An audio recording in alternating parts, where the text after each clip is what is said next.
que es que, por ejemplo, el profesor de matemáticas a su forma de ser, pero no sabe para dónde va. Y estamos dictando todo los mismos semestres de hace 20 años.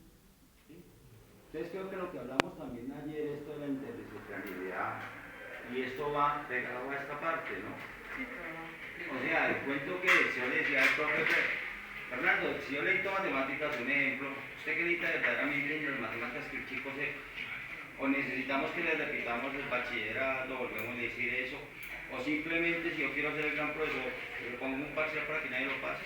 Es muy sencillo. ¿Sí? Pero para mí creo que la evaluación se debe hacer no solamente el director, ¿no? O sea, en conjunto con los, digamos, los docentes que están sobre ese programa. Y como me decía el profe Fer, hombre, eso lo manejaríamos por semestre o por ciclo. ¿Qué quiere decir? Que hay una competencia en el primer semestre que debe tener ciertas características y sobre esas características hacer una evaluación. Y ya dejarlo de ser esto tan individual, o sea, porque se da cuenta de que cada profe tome su programa, sus sílabus, realícelo y no tiene nada que ver con los demás. Lo que decía la profe Sandra, y tú dictas seguridad bancaria o algo, creo que debes apoyarse las otras materias, de alguna manera. O sea, ahorita no lo puedo decir, pero debe apoyarse las otras materias, la metodología de la investigación, la cultura política, no sé, en la ambiental, y todas deben ir o sea, todas deben aceptar algo para llegar a un fin. Y al fin lo que llegamos es que cuando el chico salga acá a montar su microempresa o en el ámbito laboral, que tenga esas buenas competencias. Y en cuanto a las partes que nos dicen cómo lo manejamos, yo sí creo que aquí es un poquito de autonomía de nosotros, ¿no? Unos manejan mejor los mapas conceptuales, los diagramas, por ejemplo en el caso de matemáticas resolvemos más lo que es el análisis, ¿no? La resolución, el planteamiento de problemas. Pero creo que en todo caso casi todas las asignaturas nos deben llevar a esto. O sea, debemos manejarlo, no que utilizar todos los medios de aprendizaje, pero creo que todos nos llevan a las estrategias, nos llevan casi a todas. Que es el chico que analice, que pueda sintetizar, que pueda definir, que pueda, etc. Entonces yo sí pienso es eso, que más o menos de esta parte didáctica se hace en conjunto el director de programa con los profesores que estén en cada uno de sus semestres, llamémoslo así. Yo pienso que ese aporte que nos da Mauricio es súper válido y deberíamos de verdad pensarlo muy bien, Paola y Dani también que está acá, observativa. Y es ojalá se puedan establecer esos espacios directos con su grupo de trabajo, o sea, con sus docentes que están participando del plan de estudio, porque a mí me pasa mucho en bancaria y es que a veces se cree que la asignatura que me están dictando a mí va dirigida al mismo perfil de estudiante que el de diseño gráfico o de otro programa. Y eso es fatal y ellos se están dando cuenta de eso. ¿Sí? Entonces, cuando el director, que es el que tiene claro cuál es, digamos, todos deberían tenerlo claro, pero como que él es el que conoce lo que dice Mauricio, la evaluación, el perfil ocupacional, el perfil del egresado finalmente de nuestro programa, poderlo alinear con todo el equipo de trabajo y que todos los docentes enfoquen lo que están enseñando a ese sector hacia donde va a irse a egresar nuestro estudiante finalmente, ¿sí? Que la estadística que ve no es la misma estadística que va a necesitar el administrador, el de procesos administrativos o el de hospitalaria, que es del sector bancario y financiero. Es una estadística diferente. El de contabilidad no le dicte la contabilidad enfocada a, no sé, a solo la parte administrativa, sino que también lo pueda abrir hacia el campo de criminalística. O sea, que todos sepamos hacia dónde va ese perfil, porque si no, ellos se están dando cuenta de eso y ellos mismos lo manifiestan. Es un punto. Y dos, finalmente implementar esas estrategias para desarrollar las habilidades de los estudiantes, las estrategias como la de sintetizar, comparar, abstraer. Es súper importante hacerlo desde el primer semestre para que el proyecto de grado no tengamos a nuestros estudiantes que no tienen ni idea de qué hacer en su proyecto de grado. O sea, que no tienen ni idea cómo ir a investigar, cómo ir a analizar, cómo comparar, cómo conseguir información, ¿sí? Y ahí ya vamos viendo que hay unas fallas claras en ello. En cuanto a las estrategias didácticas, la anterior sí quería decir pues que es muy importante que nosotros sepamos los estilos de aprendizaje que tenemos en el aula. Hay unos estudiantes que son kinestésicos, o sea, los que saben, los que aprenden haciendo, otros que son más analíticos. Entonces, de acuerdo a ese estilo de aprendizaje que nosotros detectemos en nuestros estudiantes, aplicar esas estrategias.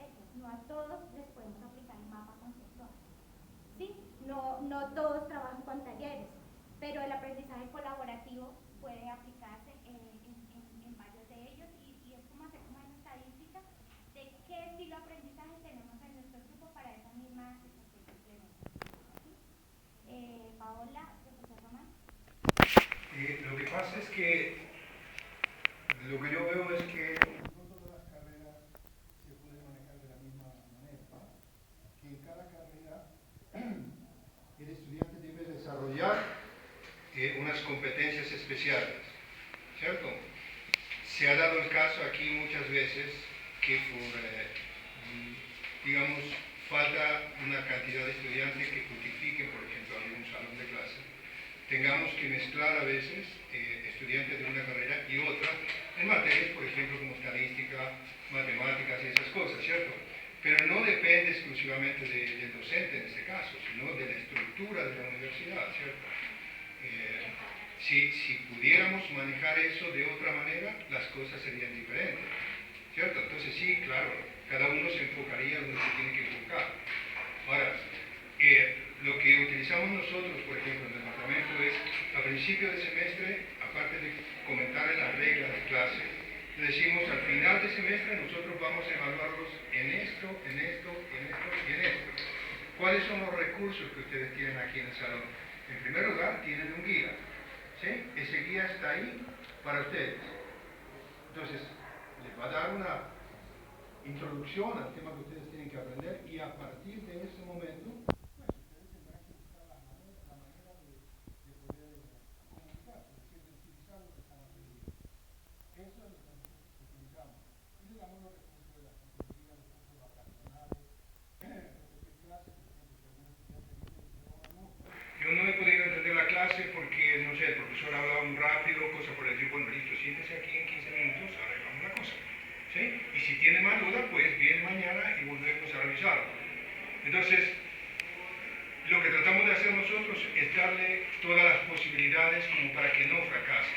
Porque la idea no es el fracaso, ¿cierto? La idea no es, bueno, sí, resultó que es un vago, no hace nada y entonces le toca fracasar. No, le damos absolutamente todas las herramientas que necesitan para que no fracasen.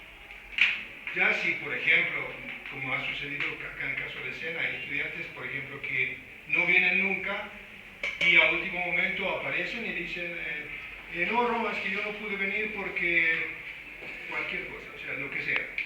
Y a último momento, ¿qué se nos dice a nosotros? Bueno, veamos cómo podemos salvar a un estudiante que nunca estuvo en clase, ¿sí? Y uno tiene que hacerse el 8 ahí para poder resolver el problemita. Y no se consigue un buen resultado. El buen resultado es cuando el estudiante realmente participa de todo el proceso y a lo largo de todo el proceso, sabiendo cómo son las cosas, sabiendo que no está solo, sabiendo que tiene ayuda constantemente y que al final va a tener una evaluación con respecto a lo que se supone que tiene que haber desarrollado durante todo el proceso.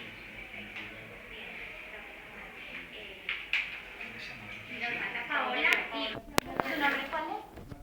Mar.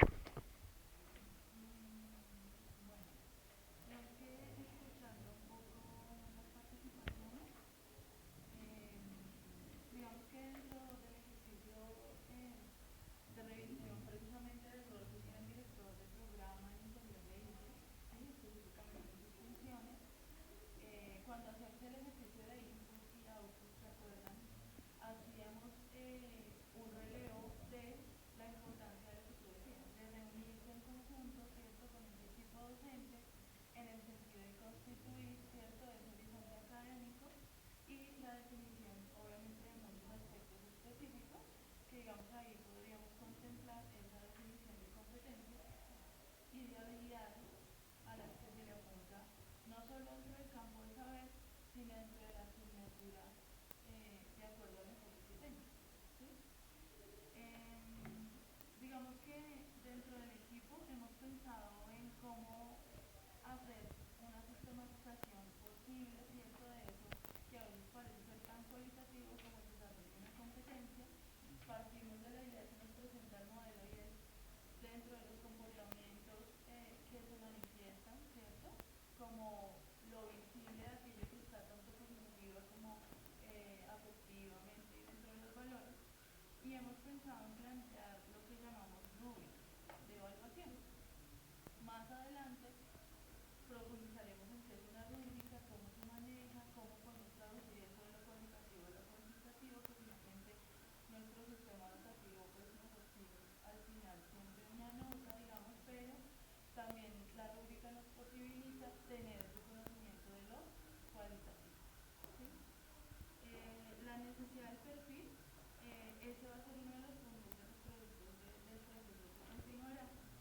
Y en ese sentido, digamos que aquí no solo contemplaríamos las competencias específicas, sino que ya las personas, la pareja responsable o el equipo responsable de ese punto de modelo, seguramente nos contarán cuáles son los tipos de competencias que se han planteado también dentro de las que están las específicas. Yo quisiera referirme a dos cosas. La primera, quiero retomar el elemento de la evaluación, dos elementos que me parece que son fundamentales planteados anteriormente, uno por el profesor Roman y otro por el profesor Mauricio. Uno es que, ¿cuál es el concepto de evaluación con el que nosotros venimos acá como docentes? Pensaría que el concepto de evaluación con el que venimos nosotros es el concepto, como lo dijo claramente Roman, es el concepto de frustración, ¿sí? O sea, nosotros no venimos aquí a rajar a nadie, entonces ese no es el elemento, pero nosotros venimos con un concepto de frustración, además porque pues es lo que nos arrojan los diferentes elementos de evaluación. Y dice el profe Mauricio claramente, no lo dijo así, pero yo lo quiero referir de esa manera, es no debemos evaluar por evaluar, ¿sí? Como lo hacen las pruebas PISA, o lo hace sí, las pruebas saber, o incluso sí, las mismas pruebas que uno desarrolla ya en el bachillerato.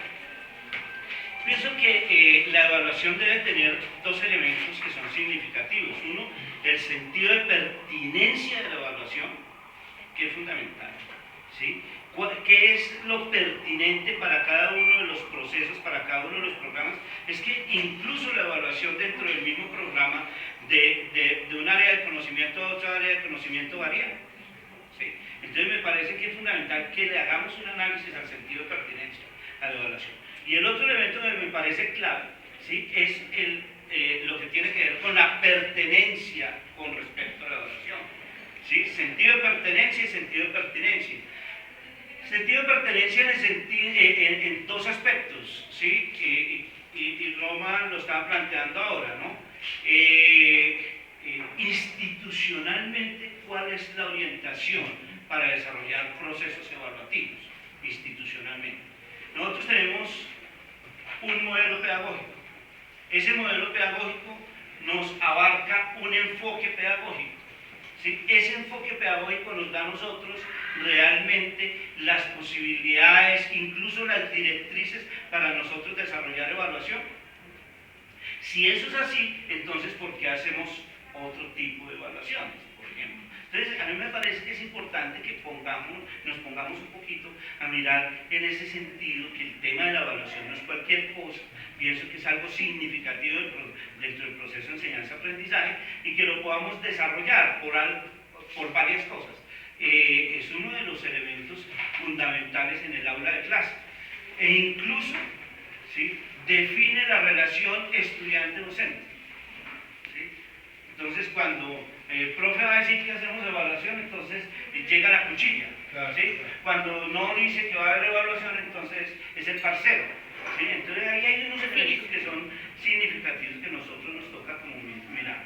Ese es uno de los primeros elementos. El segundo elemento es que yo quisiera traer a colación dos cosas que me parece que son importantes con respecto a lo que ustedes están planteando de lo que son estrategias didácticas. Yo quisiera hacer un planteamiento problematizador acá. Quisiera complejizar un poco lo que ustedes han planteado, ¿sí? A mí me parece que hay un elemento que son estrategias didácticas que tienen una directa relación con el modelo pedagógico. Si nosotros estamos hablando acá de constructivismo, deben haber unas estrategias didácticas directamente relacionadas con el constructivismo, ¿sí? Aquí la profesora que nos planteaba el ejercicio con respecto a las armas, ¿sí?, con respecto a lo de criminología, me parece que es fundamental. Ella incluso creo que nos puede dar claridad en algunos elementos, y es que, por ejemplo, pues, un arma la puede tener, la puede portar, tanto el guerrerista como el pacifista, ¿sí? El problema es cómo lo utiliza. Ahí está. ¿Sí? ¿Cuáles son los elementos que tienen los dos en la cabeza para utilizar el arma? ¿Sí? Esos son los elementos que a nosotros nos toca mirar un poco. Entonces, el enfoque que a nosotros nos da el modelo pedagógico también nos da el enfoque de la utilización de técnicas y herramientas didácticas, que son las que ustedes nos han mostrado acá. Hay una serie de técnicas y herramientas didácticas que ustedes nos muestran acá. Entonces, para diferenciar un poco, yo puedo tener dentro del enfoque pedagógico, ¿cierto?, unos modelos de enfoque pedagógico acertados relacionados, por ejemplo, con el constructivismo, como por ejemplo la pedagogía colaborativa, como por ejemplo desarrollar trabajos por competencia, como por ejemplo utilizar algunos recursos con respecto a procedimientos ya experimentales, ese tipo de cosas, ¿no? Demostrativos, por ejemplo. Un elemento que me pareció significativo el semestre pasado con respecto al diseño gráfico, es cómo los muchachos se sientan a exponer delante de todo el mundo, se sientan a exponer sus obras, pero además incluso a construir su obra ahí mismo. Utilizaban el aerógrafo, utilizaban el carboncillo ahí mismo, cuando uno estaba pasando con ellos, y eso se vuelve significativo para ellos. Eso, ¿cómo lo podemos nosotros mirar? Y el otro es el elemento de cómo utilizamos esas técnicas y esas herramientas dentro del aula para poder desarrollar desde esa mirada constructivista el trabajo, que diría yo dos cosas. Ustedes nos han hablado en este momento muy acertadamente, sí, pero muy centrado desde el estudiante, pero yo digo que dentro de la estrategia didáctica y dentro de las herramientas o las técnicas didácticas, ¿sí?, debe haber una relación bastante fuerte, bastante ligada entre docente y estudiante, muy, muy ligada, porque si no, entonces no habría un proceso de construcción de conocimiento. Profesor Marco, muchas gracias por su aporte. Precisamente el objetivo de estos ejercicios es que miremos cómo está nuestro modelo pedagógico, en qué lo podemos complementar, qué podemos cambiar, y según lo que usted nos dice, podemos estar evaluando otro tipo de didácticas, otro tipo de estrategias, porque hasta aquí todas nos tocan los 4 aspectos. Creo que todos lo hemos llegado hasta aquí a la conclusión de que nuestro modelo toca antropológico, sociológico, sociológico y epistemológico, pero que sí sería bueno revisar a la luz de lo que pues con respecto a lo que dice el profesor Marco, ese tipo de didácticas y estrategias que puedan también revisarse con respecto a la relación docente y estudiante. Primera pregunta, complementando a la pregunta es, de lo que usted dijo en el modelo pedagógico, son las características del ser social, que es la parte antropológica, que se desea formar en. La otra pregunta sería, La primera. La primera es que en lo que ¿Es la pregunta? en lo que han leído,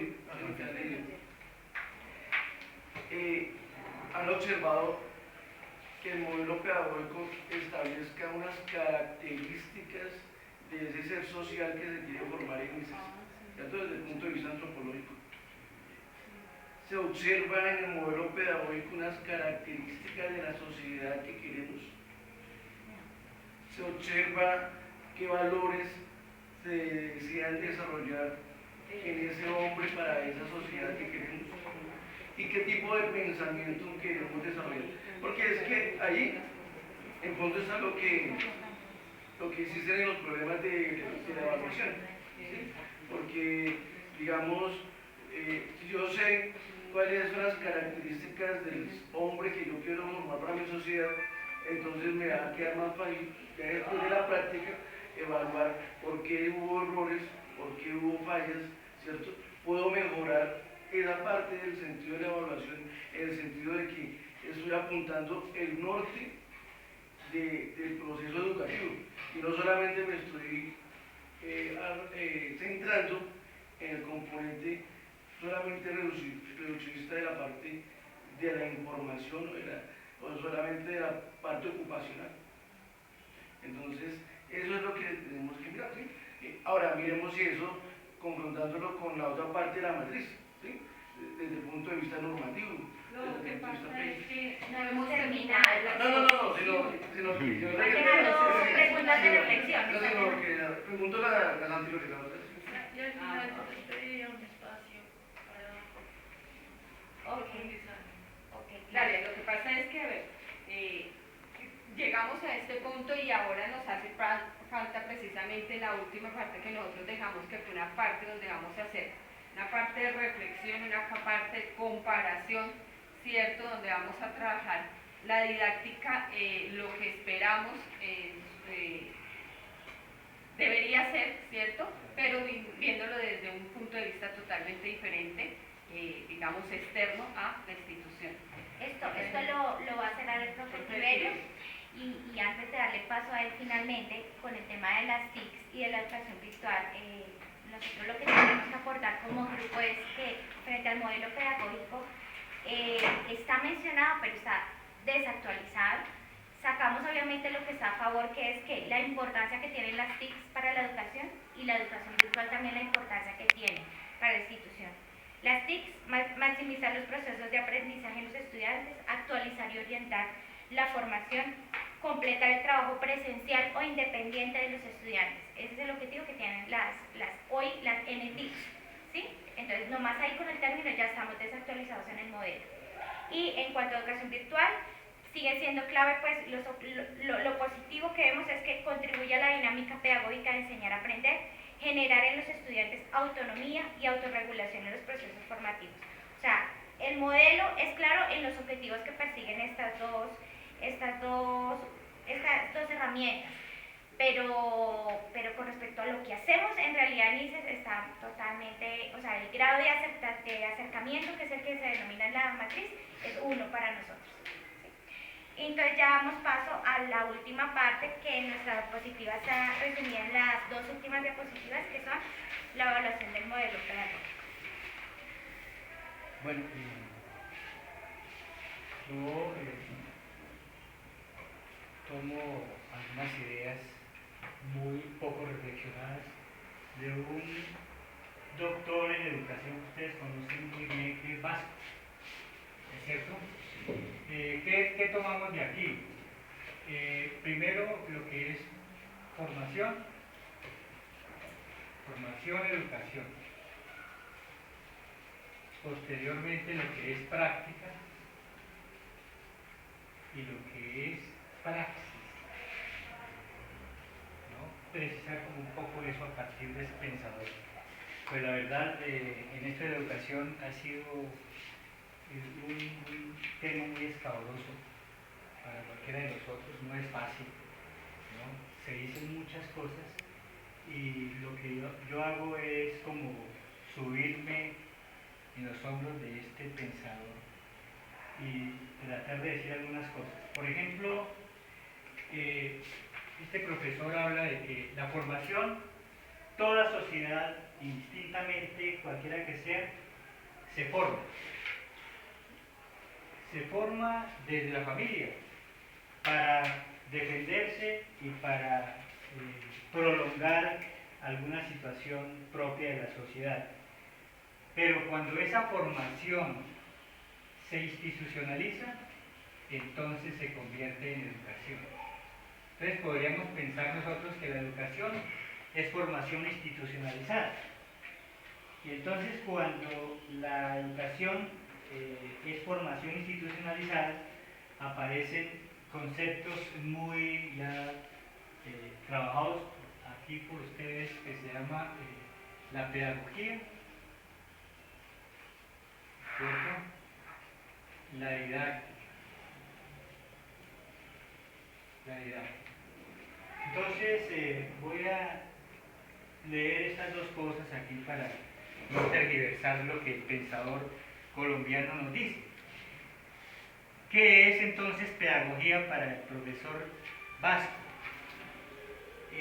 El saber teórico práctico generado por los pedagogos. Es un saber teórico práctico. a través de la reflexión personal y dialogar sobre su propia práctica pedagógica. Esa es la pedagogía para el profesor Vasco. Ahora, y entonces, ¿qué sería esta práctica? Uno podría pensar que la práctica es cualquier hacer, ¿no es cierto? Nosotros hacemos cualquier cosa, estamos llevando a la práctica lo que diríamos aquí en cada una de las carreras o de los programas.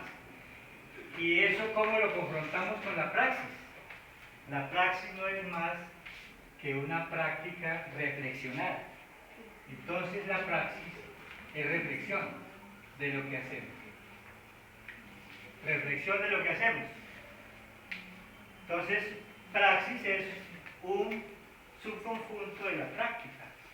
Solamente hacemos praxis cuando reflexionamos lo que estamos haciendo. Y ya entonces, mirando esto de la pedagogía, aquí aparecerá entonces cuál es la práctica de la pedagogía y en qué momento nosotros hacemos praxis pedagógica. Praxis pedagógica.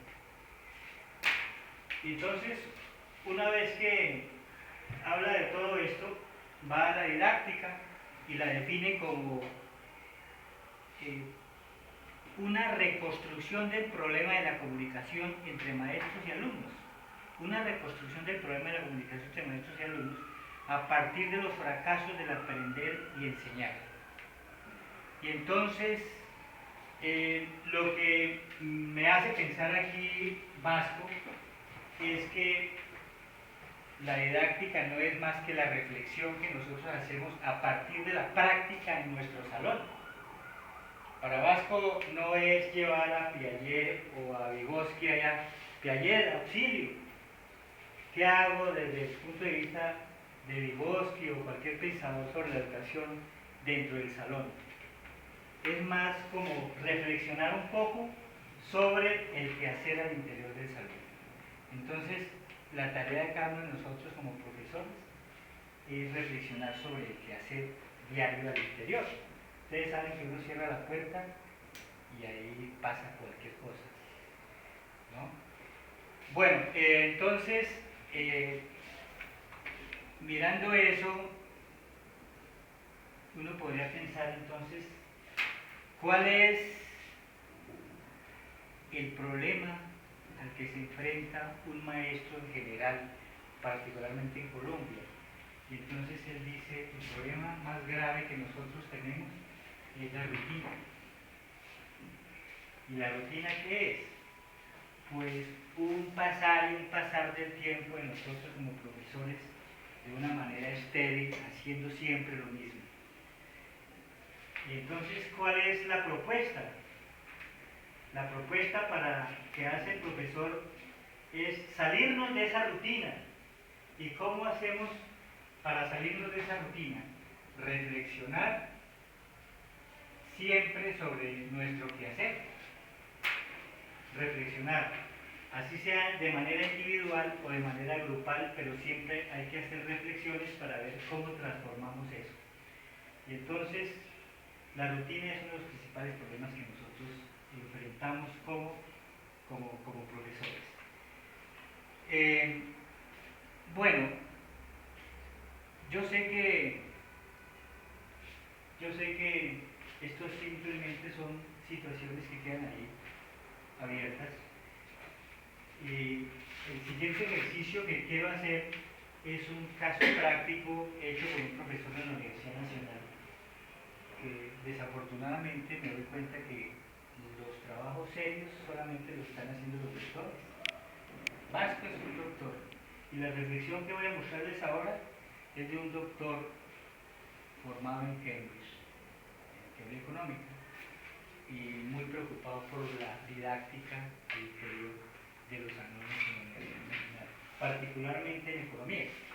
Entonces, el profesor arranca diciendo que las reflexiones sobre cómo enseñar son poco hechas en nosotros como profesores. Estamos siempre haciendo lo mismo, estamos siempre en esto. pareciera ser que de manera automática hacemos muchas cosas sin reflexionar mucho sobre eso. Entonces, el artículo del profesor está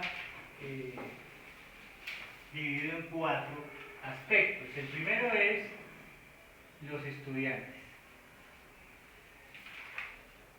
¿Qué tipo de estudiante es el que está frente a nosotros?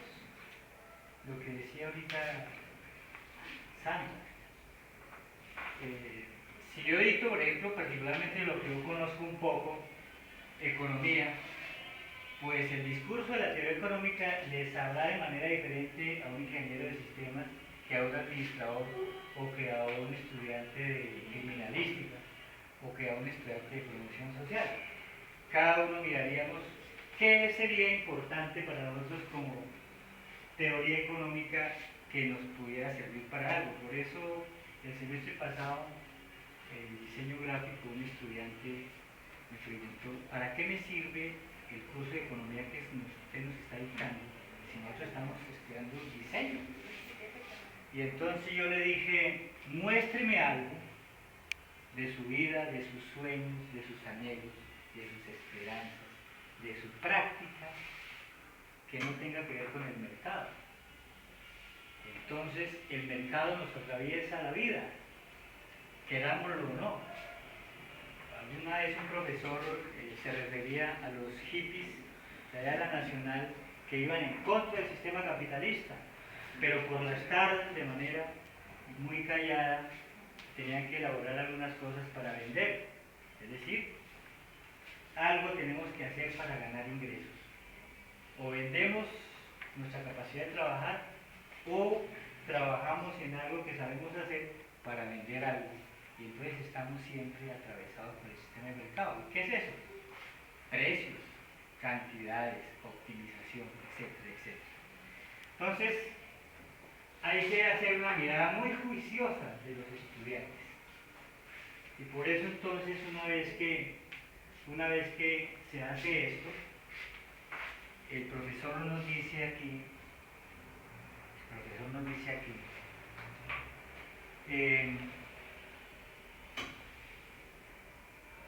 el reto de la asignatura, una vez que hace el estudio de los estudiantes, dice, el reto de la asignatura es proporcionar los elementos